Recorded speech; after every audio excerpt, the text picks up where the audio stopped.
नमस्कार, मी Sunita Bulkul cooking with Sunita Bulkul आपल्या YouTube channel तुम्हाला सगळ्यांचं खूप खूप स्वागत आहे। आज आपण आहे ना कैरीचं लोणचं बनवतोय। कैरीचं लोणचं बनवतोय पण त्याला आपण मीठ हळद न लावता कसं बनवायचं ते बघणार आहोत। चला तर मग सुरुवात करू। हे बघा इथे आहे ना मी कैऱ्या घेतल्या होत्या, 2 दिवस आहे ना फॅन खाली मस्त वाळवून घेतलेले आहे ते। हे बघा अजिबात याला आपण मीठ हळद वगैरे काही न लावता मस्त बनवतोय, अजिबात खराब होत नाही, वर्षभर मस्त टिकतंय लोणचं। पारंपरिक पद्धतीने दाखवते मी तुम्हाला। आता त्याच्यासाठी आपण हे साहित्य घेतलेलं आहे। हे बघा इथे मी 1 पाव मोहरीची डाळ घेतलेली आहे। आपलं ते 2 किलो कैऱ्या होत्या त्याच्यासाठी मी 1 पाव डाळ घेतलेली मोहरीची। मीठ घेतलेलं आहे, हे बघा 4 ते 5 चमचे मीठ आहे। इथे लाल तिखट घेतलेलं आहे, बऱ्यापैकी लाल तिखट आहे त्याच्यामुळे मी अर्ध्या वाटीला थोडं जास्त घेतलेलं आहे। तुम्ही तुमच्या आवडीनुसार घ्या, किती तुम्हाला तिखट लागतंय त्यानुसार। आणि इथे मी 3 ते 4 लसणाच्या पाकळ्या कांड्या असतात ना त्या छान अशा साफ करून घेतलेल्या आहे। हिंग घेतलेला आहे 1 मोठा चमचा, बडीशोप 2 ते 3 चमचे बडीशोप घेतलेली आहे। त्याचबरोबर हळद लागेल इथे आपल्याला 2 चमचे हळद आहे। आणि इथे काही खडे मसाले, लवंग घेतलेले आहेत।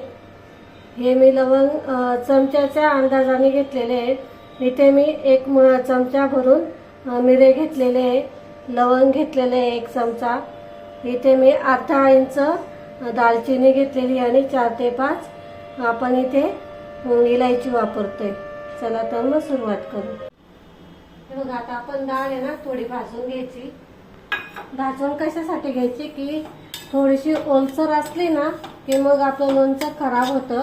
अशी भाजून घेतली ना मग लोणचं आपलं वर्ष काय 2 वर्ष टिकतं। मग जास्त नाही भाजायची, एकदम थोडी हलकी गरम करून घ्यायची आहे, जेणेकरून याच्यातला जो पाण्याचा अंश असेल ना तर तो सुकला जातो असं भाजल्यामुळे। आता ही आपण आहे ना पूर्ण थंड करून घेऊ।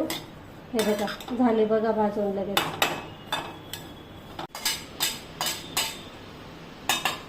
हे बघा इथे मी ना काढून घेतली आहे। आता ही पूर्ण आपल्याला थंड करून घ्यायची आहे।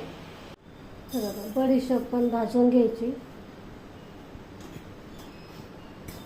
हलकं भाजायचे, जास्त डाग येऊन नाही भाजायचं आपल्याला येऊन जिन्नस। हे बघा भाजून घेतले आणि काढून घेतले। आता आपण हे जे खडे मसाले घेतले आहेत ना हे पण थोडेसे हलके भाजून घ्यायचे।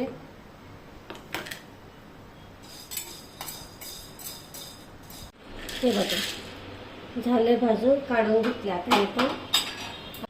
हे बघा आता मी ना मिक्सरच्या भांड्यात काढून घेतले। आपल्याला फक्त पल्स मोडवर हे करायचे, एकदाच करायचे, जास्त बारीक नाही करायचे। हे बघा या पद्धतीने करून घ्यायची, जास्त बारीक नाही फिरवायचं नाही तर पावडर होईल त्याची। अशी जाडसर ठेवायची। हे बघा आता ताटात काढून घेते मी। आता आपल्याला बडीशोप पण अशी थोडी हलकी दळून घ्यायची।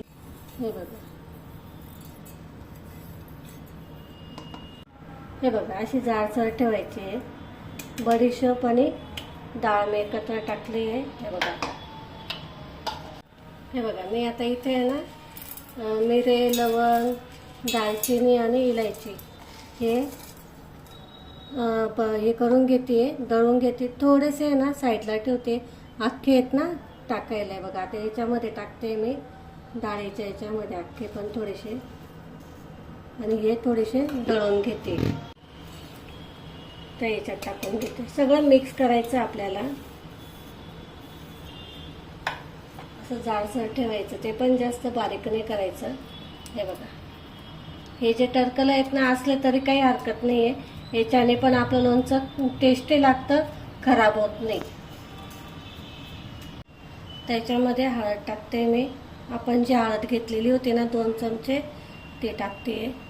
हे बघा लाल तिखट पण टाकते आणि हिंग।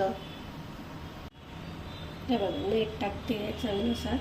आता हा झाला आपला मसाला। हा मसाला आहे ना तुम्ही विकत घ्यायला गेलात ना हाच भेटतो, याच्यात बाकी काही नसतं। हे बघा असा मसाला तयार झाला आहे। हे बघा इथे मी ना 1 किलो तेल घेतलेलं आहे, बघू शकतात. छान गरम होऊ द्यायचं आहे, पूर्ण उकळी येऊ द्यायची आहे तेलाला. मग आपल्याला थोडं थंड झालं का मग त्याच्यामध्ये लसूण टाकायचं आहे. त्याच्या आधी टाकायचं नाही आहे किंवा मसाले पण टाकायचे नाही आहे. पूर्ण थंड झाल्यावरच मग आपल्याला मसाले टाकायचे. बघा मस्त उकळी आलेली आहे. आता मी इथे ना गॅस बंद करते आणि थोडं थंड होऊ देऊ, मग आपण लसूण टाकू त्याच्यात. बघा आता मसाला आहे ना मी एका मोठ्या याच्यात काढून घेतलेला आहे. म्हणजे काय होतं, आपल्याला कैऱ्या आहेत ना मस्त अशा मिक्स करता येतील म्हणून मोठ्या याच्यात काढून घेतलं मी. बघा आता हे तेल आहेत ना, बघा मस्त जास्त थंड पण नाही झालंय, गरम पण नाही आहे. त्यामध्ये आपल्याला लसूण टाकून द्यायचा हा. हे बघा मस्त राहिलं, परतू राहिलेत बघा मस्त छान लसूण. जास्त करपू नाही द्यायचे आपल्याला, म्हणून मग थोडं हलकं थंड होऊ द्यायचं, मग लसूण टाकायचा. हे बघा आता हे जे लसूण आणि तेल आहेत ना थोडं थोडं या मसाल्यावर टाकायचं आपल्याला. असं थोडं टाकायचा पहिले, मग नंतर टाकू आपण. हे बघा आपला मसाला तयार झालेला आहे. आता यामध्ये आपल्याला कैऱ्या टाकायच्या आहे. हे बघा हे मिक्स करून घ्यायचं. आता तुम्ही इथे ना जे भांडे वापराल ना ते ना एकदम कोरडे घ्यावर काम, आणि स्वच्छ घासून धुवून घ्या, पुसून घ्या मस्त कोरडे. जेवढे तुम्ही स्वच्छ कराल ना तेवढे मग आपलं लोणचं छान टिकतं. हे बघा आता आपण याच्यामध्ये ना ते तेल केलेलं आहे ते टाकून घेऊ. हे बघा आता तेल आहे ना सगळं ओतून देते मी.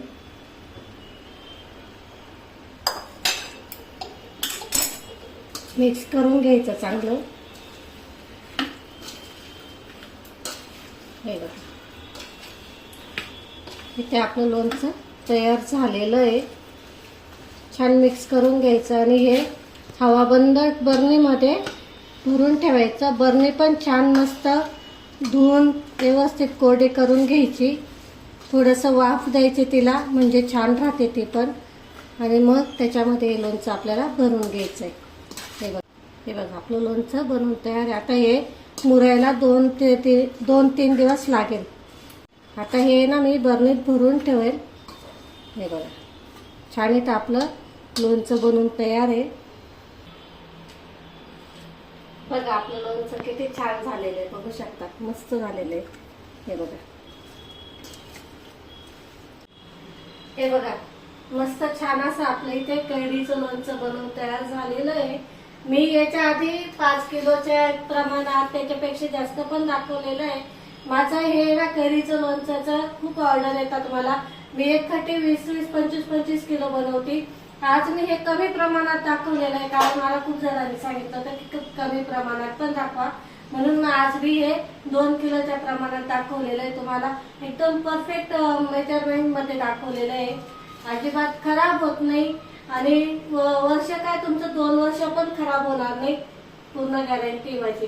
तर तुम्हाला जर व्हिडिओ आवडला असेल तर लाईक, शेअर आणि सबस्क्राईब नक्की करा. आपण असाच नवीन रेसिपी सोबत पुन्हा भेटू. तोपर्यंत नमस्कार.